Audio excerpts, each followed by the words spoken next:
एक प्लेट हलवा। जगदीश प्रसाद जी चुपचाप बैठे हुए अपनी बड़ी बहू गीता की बातों को सुनते जा रहे थे। लग रहा था कि किसी भी समय वह अपना धीरज खो बैठेंगे, पर किसी तरह उन्होंने अपने आप को काबू में रखा हुआ था। गीता थी कि अनवरत बोलती ही जा रही थी। बात बस इतनी थी कि पिछले 7 से 8 दिन से जगदीश प्रसाद जी के दांतों में कष्ट हो रहा था।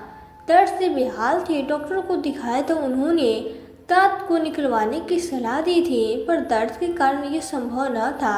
अतः डॉक्टर ने दर्द कम करने की दवा दी थी। वो कहा था कि दर्द खत्म हो जाए तभी दांत निकाला जाएगा। दांत दर्द की वजह से भी कुछ खा पी नहीं पा रहे थे, इसलिए बहू को खिचड़ी बनाने के लिए कहा था, पर उसने 2 सूखी चपाती और सूखी सब्जी बेटी के हाथ भिजवा दी थी। जगदीश प्रसाद जी ने थाली को हाथ भी नहीं लगाया और अब बहू गीता जोर जोर से चिल्ला कर बोल रही थी कि जब खाना नहीं होता तो पहले ही बता दिया करो, कितना भी करो इसके नखरे नहीं खत्म होते। वो ये बात समझने के लिए तैयार ही नहीं थी कि दांत दर्द की वजह से ससुर जी चपाती चबाने में असमर्थ है, और गुस्से में थाली उठाकर बाहर चली गई। जगदीश प्रसाद जी ने एक गहरी सांस ली और अपनी छड़ी उठाकर अपने लंगोटिया दोस्त कौशलनाथ जी के घर की ओर चल दिए। आज उनका दिल बहुत उदास था। अपनी दिव्यगंध पत्नी की याद उन्हें आने लगी और सड़क के किनारे बने एक बेंच पर बैठ के अति तीव्रता के साथ उनकी यादों में प्रवेश किया। जगदीश प्रसाद जी सरकारी कार्यालय में सेवारत थे। उनके 3 बेटे थे, अनिल, सुनील और राजेश। तीनों ही पढ़ने में अच्छे थे। उनकी पत्नी कांता एक कम पढ़ी लिखी लेकिन मेहनती व स्वाभिमानी स्त्री थी, जो कुशलता के साथ उनके घर का संचालन करती थी। मृत्यंत क्या होती है, यह जगदीश प्रसाद जी ने पत्नी से ही सीखा था। इसलिए महीने के अंत में अपनी पूरी पगार वो पत्नी के हाथ में सौंप देते थे और खुद निश्चित हो जाते थे। घर के मामलों में वे कभी भी नहीं बोलते थे, पर पत्नी को जब भी उसकी सलाह की ज़रूरत होती तो वो हरदम उसके साथ होते थे। समय के साथ उनकी उन्नति होती गई और बच्चे भी अच्छी शिक्षा प्राप्त कर चुके थे। अपने जीवन काल में उनकी पत्नी ने एक जो सबसे अच्छा काम किया था वो था मकान बनवाकर शहर की एक अच्छी सी कॉलोनी में उसने अपने सपनों का संसार बसाया था। जगदीश प्रसाद जी ने ऑफिस से लोन लेकर कुछ दोस्तों से मदद लेकर पत्नी के इस सपने को पूरा किया। पहले मकान 1 मंजिला था, पर जब बच्चे बड़े हो गए तो जगदीश प्रसाद जी ने हिम्मत करके मकान की 2 मंजिलें और भी बनवा दी। उनके बेटों की शादी हो गई थी। अब तीनों बेटों के 2-2 बच्चे भी हो गए थे और अब जगदीश प्रसाद जी अपने छोटे बेटे के साथ निचली मंजिल पर रहते थे। अनिल व सुशील दूसरी और तीसरी मंजिल पर रहते थे। रसोइयाँ सबकी अलग अलग थी। बस त्यौहार वाले दिन सब एक जगह इकट्ठे होकर त्यौहार मनाते थे। मुँह से तो कोई कुछ नहीं कहता, पर राजेश की पत्नी को बहुत तकलीफ होती थी कि सारा काम मुझे ही करना पड़ता है। दोनों भाभियाँ बस हाथ हिलाने के लिए आ जाती है। उधर दोनों का कहना था कि भाई रसोई तो तुम्हारी है तो जिम्मेदारी भी तुम्हारी है, पर ये बातें कभी भी झगड़े का रूप धारण नहीं कर पाती थी, क्योंकि कांता जी खुद ही एक मेहनती महिला थी जो उम्र के इस दौर में भी चुस्त तंदुरुस्त थी। सारा दिन कुछ न कुछ करते रहना उनकी आदत थी। इसी कारण काम को लेकर बहू भी उन पर निर्भर थी। जगदीश प्रसाद जी जब भी अपनी पत्नी के साथ बैठते थे तो कहते थे कि अब हमें किसी प्रकार की चिंता नहीं है, पेंशन तो आएगी ही, बस आराम से गुजारा हो जाएगा। जवानी में जो सपने मैं तुम्हारे पूरे नहीं कर पाया वो अब करूँगा। और पत्नी हल्के से मुस्कुराकर अपनी सहमति प्रकट कर देती थी, पर जगदीश प्रसाद जी का ये सपना कभी पूरा नहीं हो पाया और एक दिन पत्नी उन्हें अचानक छोड़कर हमेशा के लिए चली गई। जगदीश प्रसाद जी के तो जैसे दुनिया ही उजड़ गई थी, पर उन्होंने होने को कौन टाल सकता है। जिस पत्नी ने इतने यत्न से मकान की नींव बनाई थी, उसमें अब दरारें पड़ती शुरू हो गई थी। हालात इतने बदल गए थे कि त्योहार के समय एक दूसरे को बधाई देने में भी सबको कष्ट होने लगा था। सब अपनी अपनी गृहस्थी में मस्त हो गए थे। एक अकेले जगदीश प्रसाद जी ही रह गए थे जो सब कुछ समझ रहे थे, पर उम्र के इस दौर में अपने आप को असहाय महसूस करने लगे थे। 2 दिन पहले ही वो जब अचानक घर में घुसे तो उन्हें बेटे को बहू की आवाज़ सुनाई दी। कौतूहलवश के चुपचाप खड़े हो गए और उनके दुख का ठिकाना न रहा जब उन्होंने सुना कि तीनों बेटों ने उन्हें 2-2 महीने के लिए बांट लिया है। छोटी बहू को शिकायत थी कि जब मकान में सबका बराबर का हिस्सा है तो पिताजी की सेवा भी सबका बराबर का हिस्सा होना चाहिए। मैं भी थोड़ा आज़ाद रहना चाहती हूँ, जो पिताजी के कारण संभव नहीं हो पा रहा था। तकलीफ तो सबको हो गई थी, पर कोई चारा न था और अब जगदीश प्रसाद जी 3 हिस्सों में बट गए थे। जिंदगी यूं ही चलती जा रही थी। 2 महीने कभी एक बेटे के पास, फिर दूसरे और फिर तीसरे के पास। मुसीबत तो अब आती थी जब कभी महीने के अंत में यदि उनकी तबीयत खराब हो जाती तो इलाज यह सोचकर नहीं कराया जाता था कि अब 2-4 दिन के बाद दूसरे बेटे के पास तो जाना ही है, वही इलाज करा देगा। आज जगदीश प्रसाद जी के सब्र का बांध टूट गया था। 2 दिन पहले उन्होंने दांत निकलवाया था। उनका दिल कुछ मीठा, कुछ गर्म, कुछ नरम खाने को हो रहा था। उन्होंने अपनी मछली बहू को हलवा बनाने के लिए कहा और अलका का जवाब था कि मैं अभी खा रही नहीं हूँ। आप तो और कुछ को सोचता नहीं है, इस उम्र में भी खाने की बड़ी है। 2 दिन के बाद मोना छोटी बहू के पास जाएंगे तो वहीं खा लेना। मैं किटी पार्टी के लिए लेट हो रही हूँ। और जगदीश प्रसाद जी के सब्र का पैमाना झलक गया। आज तक वो अपनी बेटी बहुओं की सब ज्यादती बर्दाश्त कर रहे थे, पर आज वो हद हो गई। आंखें आंसुओं से भर गई और वे कैलाशनाथ जी के घर चल पड़े। कैलाशनाथ जी उनके बचपन के मित्र थे। शिक्षा प्राप्ति से लेकर सेनावृत्ति तक दोनों साथ ही रहे। कौशलनाथ जी थोड़े व्यवहारिक बुद्धि वाले व्यक्ति थे। वे दिल से नहीं दिमाग से सोचते थे। उन्होंने अपने दोस्त को कई बार समझाया था कि थोड़ा रौब रखा करो, किस बात की तुम्हें कमी है। मकान अभी तुम्हारे नाम है। बेटी बहू जब भी सर पे बैठने की कोशिश करे तो धमकी दे दिया करो कि किसी को भी हिस्सा नहीं दूंगा। पर जगदीश प्रसाद जी को ये बात नामंजूर थी। उनका कहना था कि जब मकान बनवाया ही बच्चों के लिए है तो ऐसा सोचना किस लिए। लेकिन आज उन्हें लग रहा था कि अब कुछ करने का समय आ गया है। कौशलनाथ जी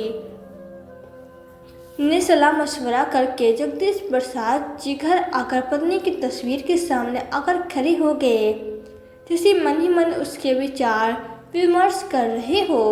एक दृढ़ निश्चय उनके चेहरे पर आया और वो भूखे पेट ही सो गए।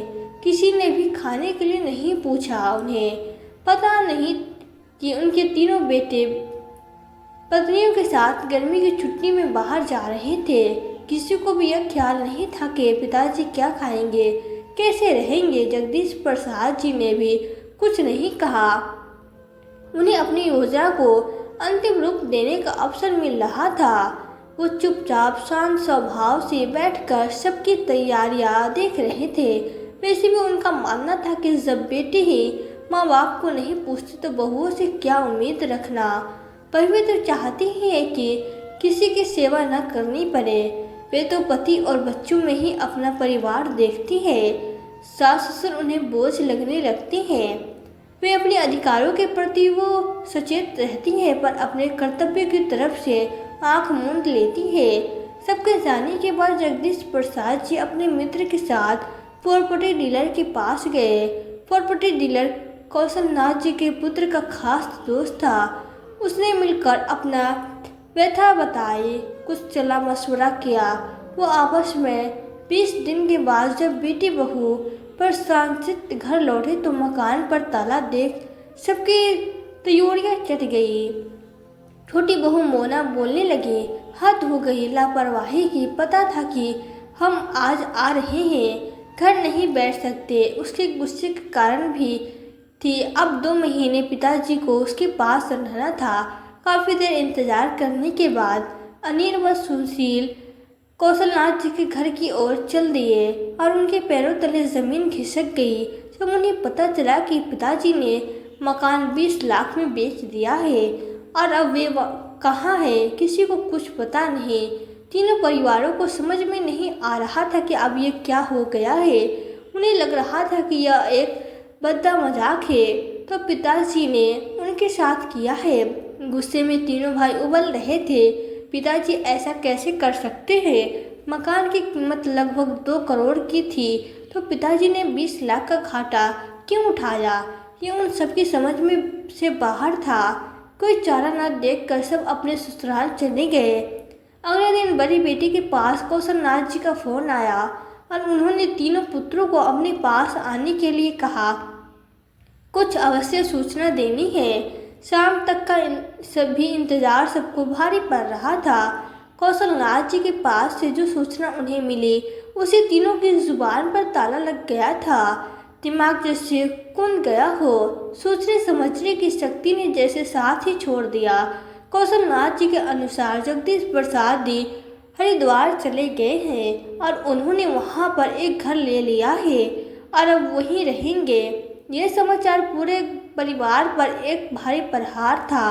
बहुत अनुनय विनय करने पर कौशलनाथ जी ने भी पिता जी का पता प्राप्त कर सके और हरिद्वार की ओर उड़ चले। पिताजी का यह कदम उनकी समझ में से बाहर था। हरिद्वार पहुंचकर पिताजी को देख एक और झटका लगा। पिताजी तो प्रसन्नचित और स्वस्थ लग रहे थे। बेटी बहू को देखकर उनके होठों पे मुस्कान आ गई। प्रसन्न दिल से उनका स्वागत किया और दीपक कहकर वो किसी को आवाज़ दी। आवाज़ सुनती ही 20 से 22 साल का एक लड़का सामने खड़ा हो गया। सबने कौतूहल से उसे देखा। जगदीश प्रसाद जी ने सबकी नज़रों को नज़रअंदाज किया और दीपक को 3 प्लेट गरम गरम हलवा लाने के लिए कहा। इसी बीच जगदीश प्रसाद जी सबसे बच्चों की कुशलता के बारे में जानते रहे। बेटे एक दूसरे की तरफ देख रहे थे कि कौन पहल कर किसी की हिम्मत नहीं हो पा रही थी कुछ पूछने की। इतने में दीपक एक ट्रे में 3 प्लेट लेकर आ गया और सबको एक एक प्लेट पकड़ा दी। किसी ने भी प्लेट को हाथ नहीं लगाया।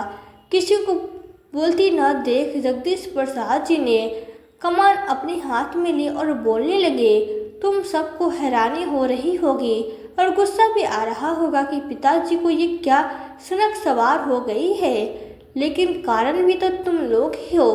मैंने और तुम्हारी माँ ने तुम लोगों को कभी भी किसी प्रकार की कमी नहीं होने दी। तुम्हारी माँ ने मेरी एक अकेली तनख्वाह से कितनी कुशलता से घर को चलाया, यह मुझे तुम सबको बताने की ज़रूरत नहीं है।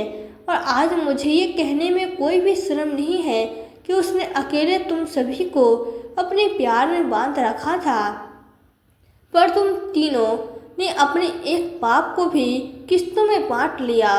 पर चलो कोई बात नहीं, कम से कम तो वक्त की रोटी तो शांति से दे सकते थे, पर वो भी नहीं हो पाया। पार्लर और किटी पार्टी में जाने के लिए सभी के पास वक्त था, पर मेरी 2 रोटियां सबको भारी पड़ रही थी। तुम सभी को अच्छी तरह से मालूम था कि जिसके पास भी मैं रहता था अपनी पेंशन वही खर्च करता था, लेकिन मेरी दवाई के लिए किसी के पास पैसे नहीं होते थे। तुम सबको अपने अधिकार पता थे, पर इस बूढ़े बाप के प्रति तुम्हारे कुछ कर्तव्य भी थे, ये तुम में से किसी को भी याद नहीं रहा। और फिर जब मेरे बेटे ही ऐसे हैं तो बहुओं से मैं क्या उम्मीद रखूं? कहते कहते जगदीश प्रसाद जी का गला रुंध गया। तूने तीनों बेटे बहुएं नजरें झुका कर बैठे रहे। जगदीश प्रसाद जी ने दोबारा बोलना शुरू किया, मेरा ये फैसला तुम्हें पसंद नहीं आया, यह मैं जानता हूँ, पर इसके जिम्मेदार भी तुम लोग हो। तुम्हें पता चल गया होगा कि मैंने मकान बेच दिया है, 20 लाख के घाटे में बेचा है, पर मुझे इसका कोई मलाल नहीं है। 2-2 लाख मैं अपने पोते पोतियों के नाम से फिक्स डिपॉजिट करा दिया है कि उनके बड़े होने पर उन्हें ही मिलेंगे। मैंने ये घर खरीद लिया है, 2 कमरे, किचन, बाथरूम, टॉयलेट, सभी सुविधाएं हैं। उनमें जो कमी थी वो मैंने जुटा ली है। मैंने इसके लिए आश्रम को 24 लाख दे दिए हैं। इसके मरने के बाद यह घर आश्रम की संपत्ति को जाएगा। अभी अभी जिस लड़के को तुमने देखा है वो अनाथ लड़का है जो अब मेरे साथ रहता है। मैंने एक स्कूल में उसका नाम लिखवा दिया है, पढ़ता भी है और मेरी सेवा भी करता है। 2 लाख मैंने उसके नाम से भी जमा करा दिया है। बाकी जो बचा, कितना बचा उसका हिसाब तुम लगा लो। मैंने बैंक में जमा करा दिया है। बैंक से जो इंटरेस्ट आएगा उससे मेरा खर्चा आराम से चल जाएगा। मैं अपना खर्चा आराम से चला लूँगा। अब तुम लोगों को मेरी तरफ से पूरी आज़ादी है, जैसे चाहो वैसे रहो। ये सब कहकर जगदीश प्रसाद जी चुप हो गए और आराम कुर्सी पर बैठकर अपनी आंखें बंद कर ली। तीनों बेटी बहुओं को समझ नहीं आ रहा था कि पिताजी की इन बातों पर अपनी क्या प्रतिक्रिया प्रकट करें, और सामने पड़ी हलवे की प्लेट को देखकर उसका सोच यही थी कि एक प्लेट हलवे की कीमत इतनी बड़ी सबको चुकानी पड़ गई। दोस्तों, आपको आज की वीडियो कैसी लगी? वीडियो पसंद आई हो तो वीडियो को लाइक करें और ऐसी ही कहानियाँ सुनने के लिए हमारे चैनल सान्या वॉइस स्टोरी को सब्सक्राइब जरूर करें। मिलते हैं फिर नई वीडियो में नई कहानी के साथ। धन्यवाद।